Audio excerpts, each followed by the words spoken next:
Hey everyone, it's Lauren. Welcome to my channel, or welcome back to my channel. So today I'm going to be doing a video talking to you all about how I got into an Ivy League university and why I decided not to take the offer.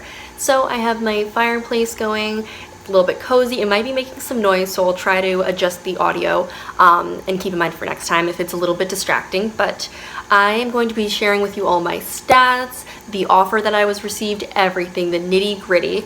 I'm going to be looking down at my notebook because I do have all my information. I had to go back since I did apply back in 2015. I think it's still applicable, and I hope that you guys appreciate this and we'll get some information from it. So, like I said, I graduated from high school in 2016, so I was applying in the 2015 cycle, and the Ivy League that I was accepted into was Cornell University. It was their College of Liberal Arts and Sciences. So before I go into it, I actually was accepted into their TO programs. Essentially what the TO program is you go to one school for a year and then you transfer your sophomore year. You need to take a certain amount of credits, a certain amount of classes, depending on your major, and you need to maintain at least a 3.5 GPA. So essentially, if you do all those things, you're admitted into Cornell. There's no need to reapply, and you can go into your sophomore year and complete your last 3 years at Cornell University. To get into this program, it is sent to you upon admission. There is no applying for the program. It is something that they consider you for automatically. It is just something, instead of getting rejected or waitlisted, you actually are accepted, but it is just a year that you need to go attend another university. With all that housekeeping being said, I'm going to go into my statistics and the information that I learned when I was deciding between attending the public university I was still at my first year or transferring to Cornell. My ACT was a 27. I don't remember the exact breakdown, but I do remember the worst was science. I did have a really good reading score, and my math was pretty average. Then my GPA on a 4.9 or 4.8 scale was a 4.4. I was the 5th in my class of 345 people. So I did take a lot of AP classes, which helped. I seldom had B's. I mainly was an A student. I was a big nerd in high school. Sorry, there are fighter planes going by. They make a lot of noise. And the APs that I took AP US History. My class or my school offered them for 2 years, so I took 2 years of AP US History. I took AP Studio Art, received a 5 on that. I am pretty proud of that still. I also took AP Environmental Science, AP Calc AB and BC. I also took AP Literature, AP Language and Composition, and Environmental Science as well, APs. So I took all those AP classes, and I ended up only taking, I believe, 2 or 3 AP exams. I really did not want to take the AP exams. I get testing anxiety, hence why I didn't do so well on my ACT. But I did take a few that I knew I would get a 5 on, and I did. But that just shows that you don't really need to take them. I mainly took these AP classes to boost my GPA up and to get a weighted GPA, because in my school, if you got an A in an AP class, it was a 5.0 rather than a 4.0. So that was a big thing. I knew that my grades were going to help boost up my chances of getting into a school, which they did. I applied to CALS, which is the College of Liberal Arts and Sciences, and I did so as a tactical point. I decided not to go to certain schools or apply to certain schools within a university, because I wanted to pick which one had the highest acceptance rate. And at the time, CALS at Cornell had a 16% acceptance rate, which was pretty damn good for an Ivy League. So I decided to pick that school to apply to because I thought I had the best chance. So make sure you do some research before deciding which college you want to apply to. Just apply willy-nilly. If you can go and apply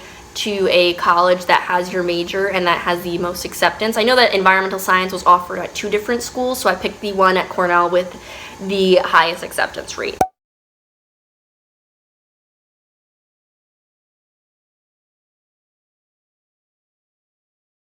Another thing are my extracurriculars, and so for that I didn't do too many. I was part of the National Honor Society. I was in the executive board for a year. I did historian. I was also part of the school newspaper. I was, I believe, the sports editor, so I did a lot about sports. I had a high school boyfriend who was on the football team at the time, so I was always going to the games, so I was like, might as well. And then I was also part of the fencing team, which was my biggest extracurricular. I was the captain.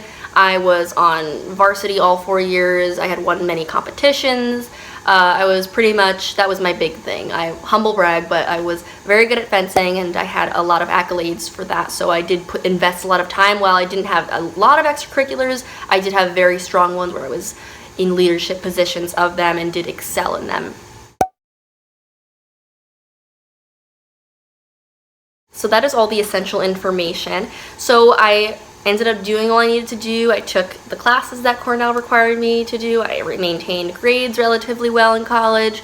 Yeah, so I was making the big decision. I was touring Cornell. I went twice actually, and even though I was enrolled in classes, put in a non-refundable seat deposit and everything, I ended up deciding not to go. And that was a tough decision for sure, and a lot of people wondered why I didn't take the offer, but when I look back, I have zero regrets. I was at a point in my time in college where I still had no idea what I wanted to do. I thought I wanted to go to medical school. Then I said, well, maybe I'll become a dietitian. The university I went to had a really great program for that, and it still does.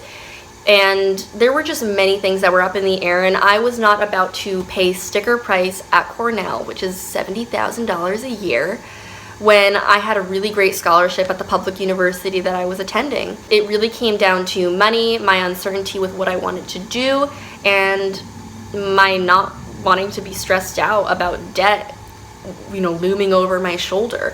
So I really was glad that I stayed at the university I was attending, because it didn't give me the immense amount of stress about exploring different majors and exploring different areas of study and eventually finding the major, which was English, and I felt great about it. I felt very supported at the university that I was at.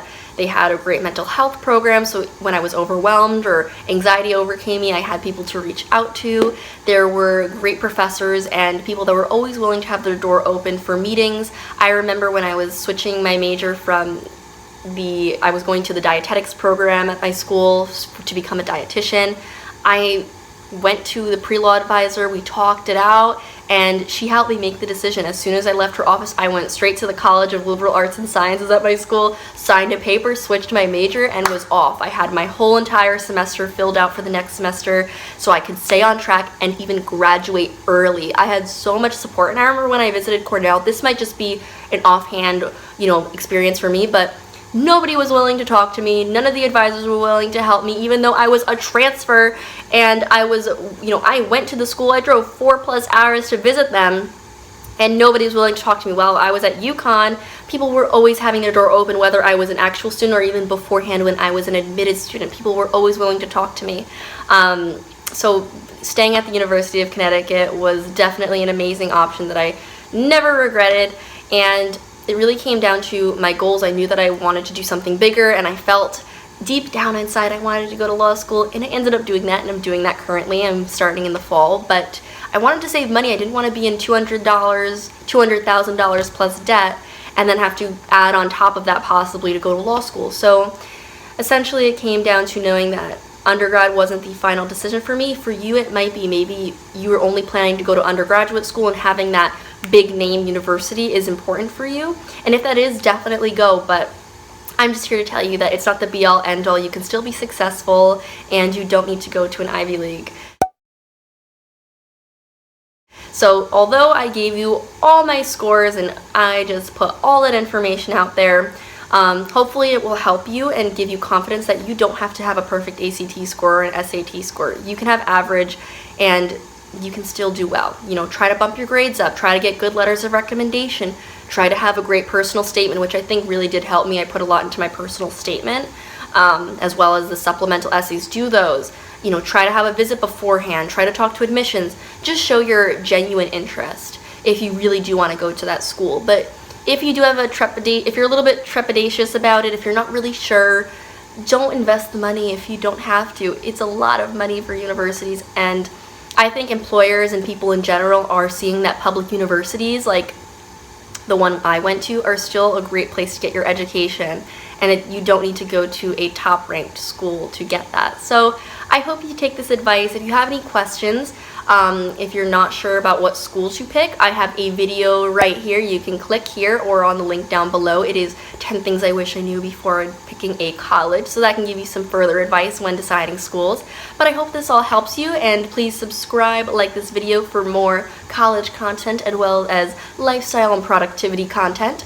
And I look forward to seeing you all in my next video. Bye.